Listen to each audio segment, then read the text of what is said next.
There's something I wish every adult over 60 heard before leaving their doctor's office. Not because doctors don't care, but because there simply isn't enough time during a short appointment to explain what I'm about to share with you. The truth is, millions of adults over 60 are unknowingly following daily habits that may be working against their health. These habits often seem harmless, even healthy, but over time they can contribute to higher blood pressure, poor blood sugar control, aching joints, low energy, restless sleep, and a gradual loss of strength and independence. Here's what makes it so surprising. Many of these same habits caused little or no problem when you were 40 or 50, but after 60, your body changes. Recovery slows, muscle mass naturally declines, metabolism shifts, and your body becomes less forgiving of everyday choices. After years of caring for older adults, I've seen many people who were taking their medications, keeping their appointments, and trying to eat well, yet they still weren't feeling their best. When we looked more closely at their daily routines, we often found a few simple habits that were quietly holding them back. The encouraging news is that small changes can make a meaningful difference. Sometimes improving your health isn't about adding another pill or expensive supplement. It's about stopping the habits that no longer serve your body. In today's video, I'm going to share 7 common habits that many doctors encourage adults over 60 to rethink. These are practical, evidence-based changes that may help support healthier blood pressure, steadier blood sugar, better mobility, improved sleep, and more energy as you age. Make sure you stay until habit number 1. It's one of the most common mistakes I see, and correcting it takes only a few minutes a day. Before we begin, let me know your age and where you're watching from in the comments. I enjoy reading your stories, and they help build a community focused on healthy aging. We're counting down from number 7 all the way to number 1. And number 1 in particular is the one that surprises patients the most, because it's not what you eat, it's not how much you exercise, it's something most people have been doing their entire adult lives without question. If you're over 60 or if someone you love is, stay with me through every single one of these. The habit doing the most damage to your health right now might be the very last one you'd suspect. My name is Dr. Owen.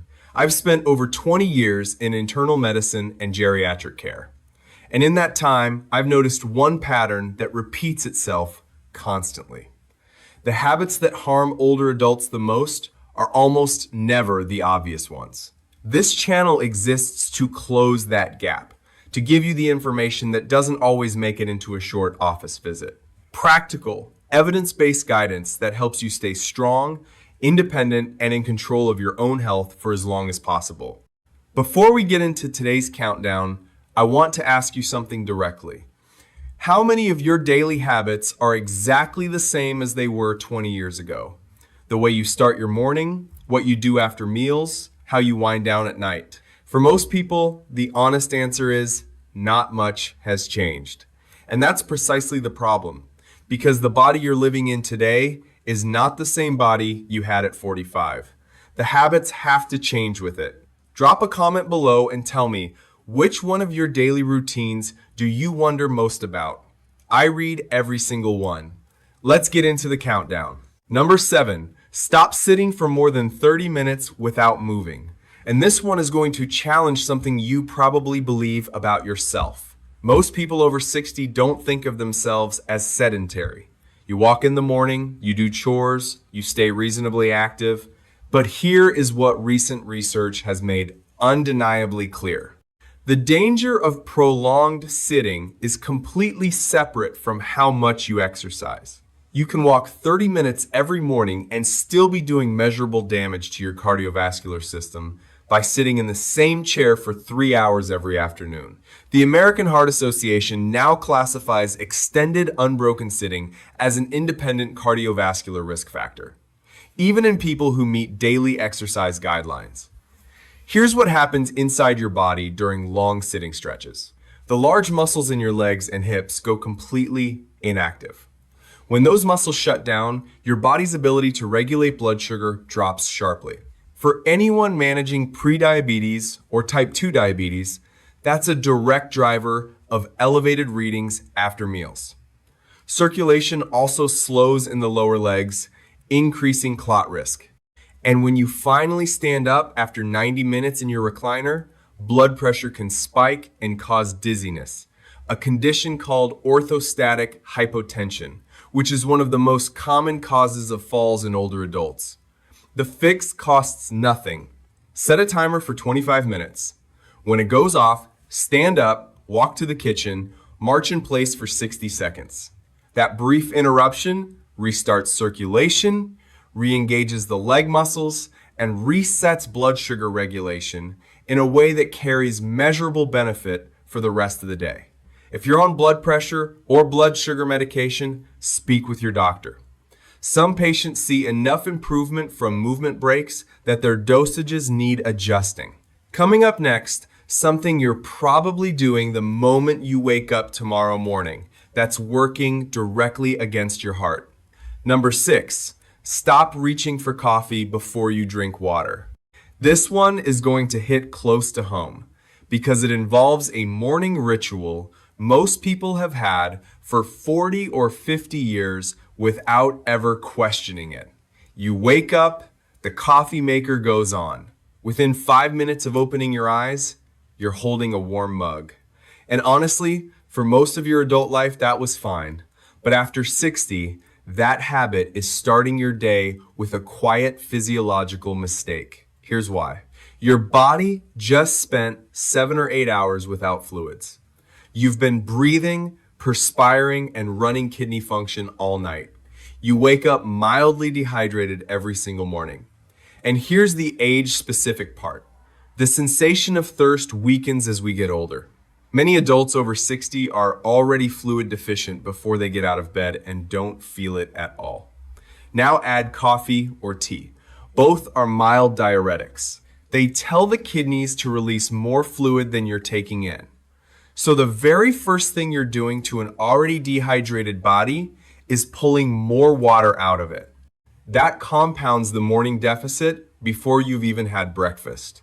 For someone over 60, that dehydration raises blood pressure readings, worsens joint stiffness, clouds mental clarity, and increases the risk of the dizzy spell when you stand up that leads to a fall. The fix isn't giving up coffee. I'm asking about sequence. Drink 1 full glass of water, 8 to 12 ounces, room temperature, before the coffee. That single glass rehydrates tissues, supports the kidneys during their morning filtration cycle, and gives your cardiovascular system a gentler start before caffeine arrives. Patients who make this one change report less morning stiffness, sharper thinking before noon, and steadier blood pressure readings within days. Next, something that happens 3 times a day and is quietly spiking your blood sugar at every single meal. Number 5, stop eating too fast. Before we get to number 5, I want to check in. If you've been watching this long, thank you. That tells me you're genuinely serious about your health. Go ahead and type the number 2 in the comments right now. It lets us know you're here and it helps this video reach more people who need this information. Keep watching. The most important ones are still ahead. Number 5 is something that happens 3 times a day without most people giving it a second thought. It's eating too fast, and the effects go far beyond a stomach ache. Digestion doesn't start in the stomach. It starts in the mouth. Saliva contains an enzyme called amylase that begins breaking down carbohydrates the moment food enters your mouth. When you chew thoroughly, that enzyme does its job properly. When you swallow after 4 or 5 chews, large food particles reach your stomach unprepared, and your pancreas and gut wall have to compensate by processing faster. For someone managing blood sugar, faster processing means a steeper glucose spike after every meal, not because of what you ate, but because of how fast you ate it. This is one of the most overlooked reasons blood sugar stays inconsistent in older adults, even when their diet looks right. There's also a satiety delay. Your brain takes 15 to 20 minutes to receive the signal that says you're full. If your meal is gone in 8 minutes, common when eating in front of the television, you finish before fullness registers. Overeating follows automatically. Over months, that shows up in blood sugar, weight, and blood pressure. The correction is simple. Put your fork down between every bite. Aim for 15 chews per mouthful. Let the meal take at least 20 minutes. At number 4, we're going to talk about something most seniors do every single day that slowly drains the strength they depend on. Number 4, stop skipping protein at breakfast. Number 4 hits at the breakfast table, and it's one that most older adults don't realize is directly connected to their strength, their balance, and their ability to stay independent. Many people over 60 eat a very light breakfast, or skip it altogether. Toast and jam, a small bowl of cereal, maybe just coffee. It feels fine in the moment, but what's missing from that morning meal is protein. And after 60, the absence of adequate protein at breakfast sets off a chain reaction that affects muscle all day long. Here's the mechanism. Muscle tissue is constantly being broken down and rebuilt.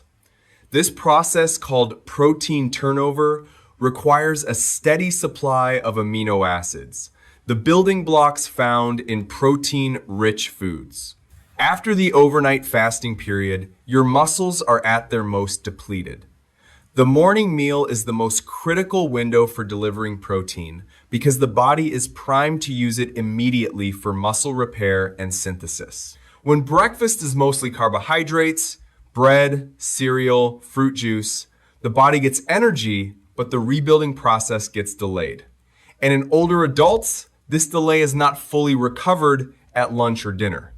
Research consistently shows that distributing protein across all 3 meals, starting with breakfast, preserves muscle mass significantly better than consuming most of it at dinner alone. Muscle loss after 60 isn't just about appearance. It determines fall risk, walking speed, joint stability, and the ability to recover from illness.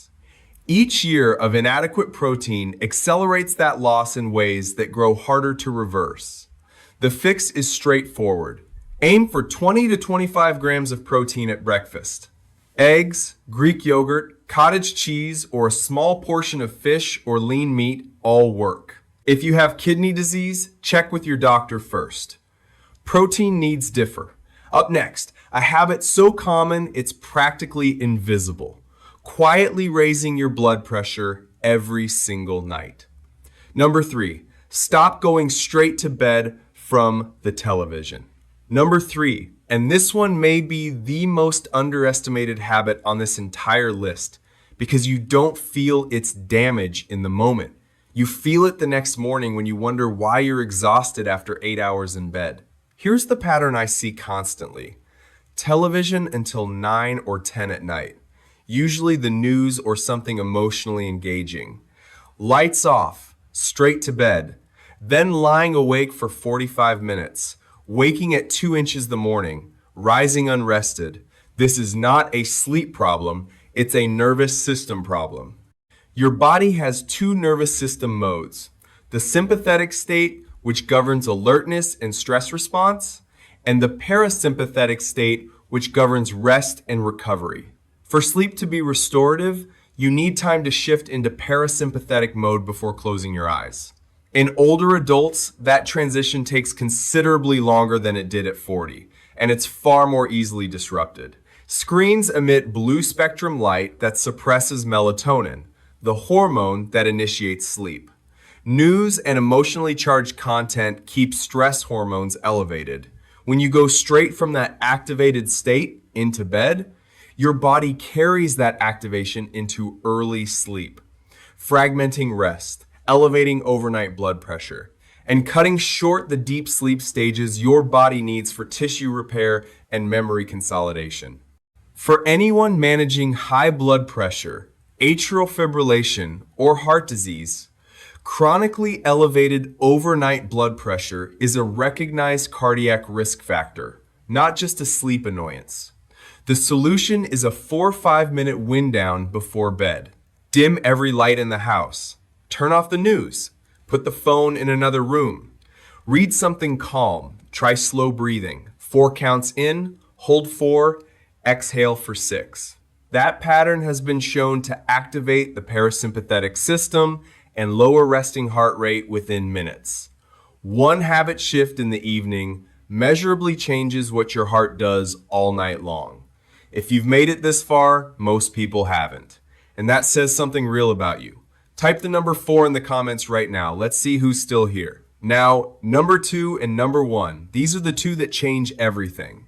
Number 2, stop taking your medications without tracking how you feel. This one isn't about whether you take your medications. I'll assume you do. This is about what most people over 60 fail to do after they take them. And that failure quietly makes their conditions harder to manage over time. Most older adults are on at least 2 or 3 prescription medications. Many are on 5 or more, and the vast majority take those medications on the same schedule, in the same doses, without ever systematically tracking how they feel day to day. They assume the medication is either working or not working, and they wait until the next doctor's appointment, months away, to report anything. Here's the problem. Medications for blood pressure, blood sugar, thyroid function, and heart rhythm all need regular calibration. The dose that was correct a year ago may be too high, too low, or interacting differently now because of a body weight change, a dietary shift, or another medication added to the mix. Symptoms like fatigue, dizziness, brain fog, swelling, or mood changes are often medication side effects. But patients rarely connect the dots because they're not tracking. And when you do go to the appointment without notes, you rely on memory of how you felt 3 months ago. That's not reliable for anyone.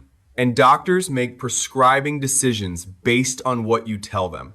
The habit that transforms this. A simple daily log, 1 line per day, blood pressure reading if you have a cuff at home, energy level 1 to 10, any unusual symptoms. That log, 2 weeks of it, gives your doctor more actionable information than any single office visit.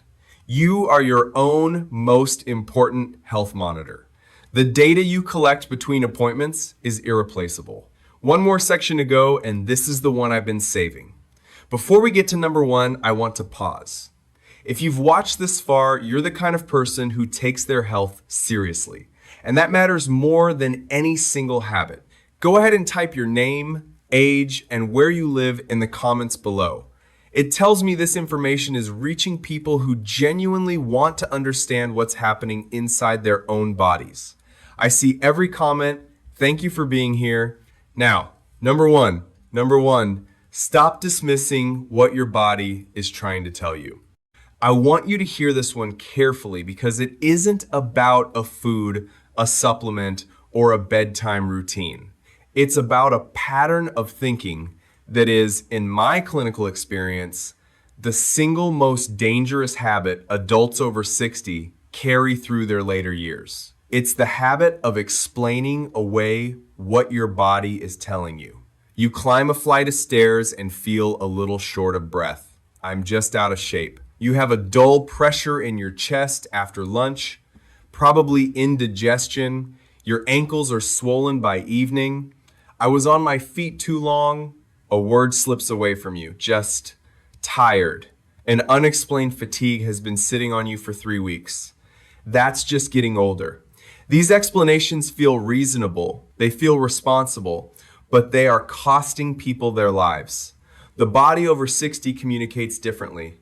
Heart attacks in older adults, especially women, frequently arrive not as crushing chest pain, but as jaw aches, nausea, unusual fatigue, and a persistent sense that something is simply wrong. Early kidney decline has no symptoms. Early blood pressure damage to blood vessels is completely silent. The most serious age, Related threats operate quietly until they don't. There is also a cultural pressure on older adults to be stoic, to not make a fuss, to wait and see. That pressure is understandable and it is quietly lethal. The practice I recommend to every patient over 60 is a symptom log. A small notebook on the nightstand. When something feels off, write it down. The date, the sensation, how long it lasted. If the same note appears more than twice in 2 weeks, that notebook goes with you to your next appointment. You've spent 60 or more years learning to read this body. Those signals deserve to be taken seriously. The earlier a pattern reaches a doctor, the more options exist. That's not overreacting, that's wisdom. 7 habits, 7 ordinary, invisible things that are quietly working against the health of millions of older adults every single day, most of whom have no idea any of this is happening. You now know that prolonged sitting has cardiovascular consequences that exercise alone cannot undo. That the sequence of your morning drink matters more than most people realize. That eating speed is directly connected to blood sugar and weight. That the hour before bed shapes what your heart does all night. That breakfast protein determines how much muscle you keep year after year. That tracking how you feel on your medications gives your doctor the information they need to actually help you. And that dismissing what your body tells you isn't stoicism. It's a risk you can no longer afford. None of this requires a dramatic overhaul. Start with 1, a glass of water before coffee tomorrow morning, your fork down between bites at dinner tonight, a notebook on the nightstand. One small change held consistently changes more than you might expect. Your body at 60, 70, or 80 is still responding to the choices you make.